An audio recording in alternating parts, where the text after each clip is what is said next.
Olá, muito bem-vindo a mais um programa Palavra Aberta. Nosso assunto agora é um programa de socorro emergencial ao SUAS, o Sistema Único de Assistência Social. O sistema que busca ajudar as pessoas nas diversas vulnerabilidades sociais que ela tem, os idosos, as mulheres em situação de violência, população de rua, os menores em condições de vulnerabilidade. O Sistema Único de Assistência Social é fundamental num momento como esse de pandemia, de perda de empregos, mas a pandemia veio no momento em que o SUAS estava diminuindo o seu financiamento e, por isso, o deputado Danilo Cabral, do PSB de Pernambuco, está propondo um socorro emergencial a esse sistema da ordem de 4 bilhões de reais. Deputado Danilo Cabral, muitíssimo obrigado por aceitar o nosso convite para falar sobre esse tema tão urgente, tão necessário.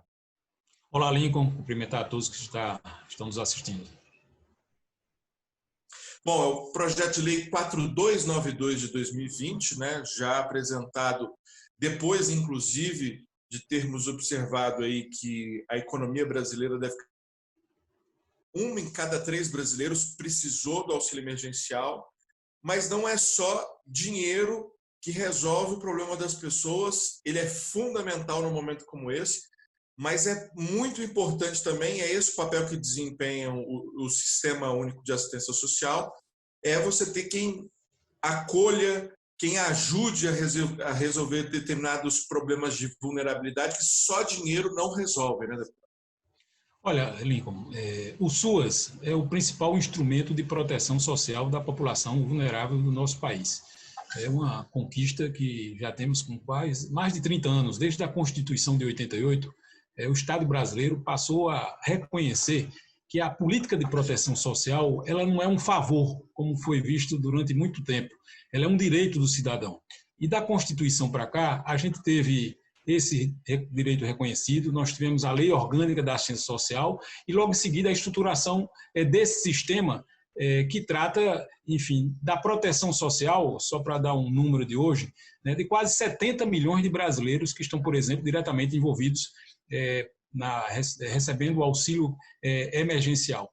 Mas o fato é que, de alguns anos para cá, notadamente a partir de 2016, 2017, quando a gente viu chegar políticas públicas, tiveram o seu processo de esvaziamento a partir de cortes nos seus recursos. A Frente Parlamentar em Defesa do Sistema Único de Assistência Social, que eu presido, ela foi criada justamente no momento de contingenciamento do orçamento do SUAS lá atrás, em 2017.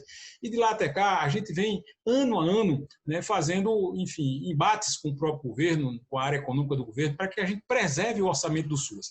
Ora, se isso já era importante antes da pandemia, né, tendo em vista aí todo esse quantitativo de pessoas que é necessário proteger no Brasil, com a chegada da pandemia, isso reforça a importância desse sistema. Os efeitos da crise não é só do ponto de vista sanitário, né, com a quantidade de mortes que a gente tem, ela é do ponto de vista econômico e do ponto de vista do aumento da vulnerabilidade social. Isso é um dado real. Então, o que é que ocorreu mais recentemente? A gente já chegou com a Covid, quando chegou no Brasil, chegou com o SUAS já com um rombo de 2 bilhões de reais até 2019 no seu orçamento, fruto de déficit de orçamentos anteriores. No orçamento de 2020, a gente teve aí um contingenciamento da ordem de 40%, fruto de uma portaria, a 2362, que foi editada pelo governo federal. E para o orçamento de 21, que chegou agora à Piloa, né, já tem um contingenciamento de quase metade do orçamento daquilo que é a gestão e serviço de SUAS.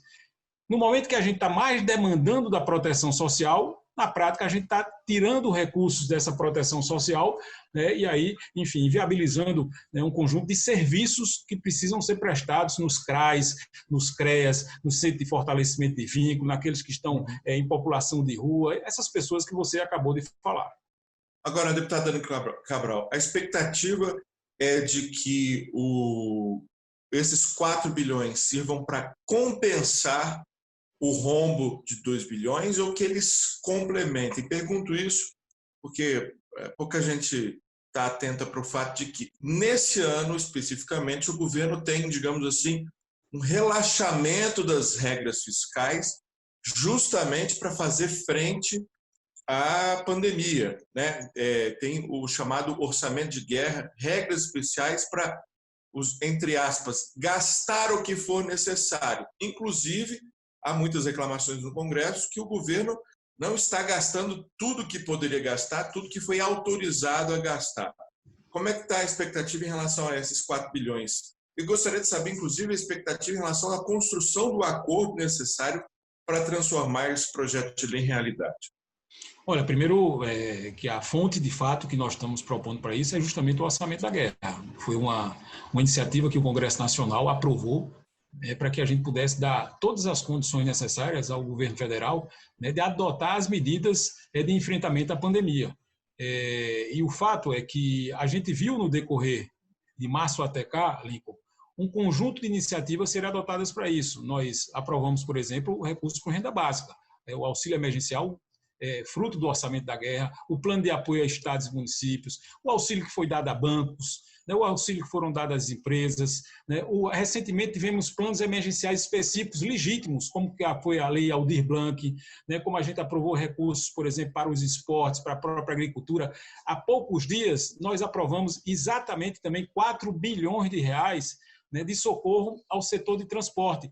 Ou seja, quando a gente coloca essa proposta dos 4 bilhões, né, para o plano emergencial da assistência social, primeiro, a gente está colocando uma proposta que foi fruto de um amplo diálogo, de um diagnóstico que foi feito com um conjunto daqueles que militam na pauta da assistência social, com colegiados gestores municipais de secretários de assistência social, né, com o Fórum Estadual de Secretários Estaduais de Assistência Social, com o Conselho Nacional de Assistência Social, Fórum dos Usuários, Fórum dos Trabalhadores, ou seja, essa pauta é uma pauta consensual entre governadores e prefeitos. E, ao mesmo tempo, o valor que está sendo proposto, 4 bilhões, ele, de alguma forma, ele supre os 2 bilhões que a gente tem de déficit, né, que chegamos até 2019, e o déficit que temos para a execução de 2020, que daí perto de 1,5 bilhão a 2 bilhões de reais. E considerando o custo-benefício que isso representa e o que já foi aprovado para outras áreas, ou seja, é uma situação completamente dentro dos padrões que estão sendo aplicados nas diversas medidas que estão sendo adotadas pela Câmara. Eu tenho a clareza e a convicção, até pela mobilização que isso também está levando. A gente apresentou essa proposta depois de várias audiências públicas que foram realizadas, né, com os que militam na assistência social, que a gente vai ter também, da parte dos parlamentares do Congresso Nacional, a mesma sensibilidade para aprovar que tivemos nos outros planos emergenciais. Perfeito. Deputado Danilo Cabral, mais uma vez, muitíssimo obrigado por ter aceito o nosso convite para conversar sobre esse assunto, que é urgente tanto que o senhor já conseguiu as assinaturas necessárias para que a matéria seja votada, essa urgência incluída na pauta imediatamente, socorrendo aí os CRAS, né, os CREAS, os Centros de Referência de Assistência Social, os centros POP que atendem a população de rua, os centros de internamento de menores infratores, as casas que abrigam as crianças em situação de abandono, os idosos em situação de abandono, ou seja, é um sistema amplo de atenção à população vulnerável que precisa realmente, nesse momento, de uma atenção especial. Muitíssimo obrigado mais uma vez e até uma próxima oportunidade. Obrigado, Lincoln. Até a próxima oportunidade.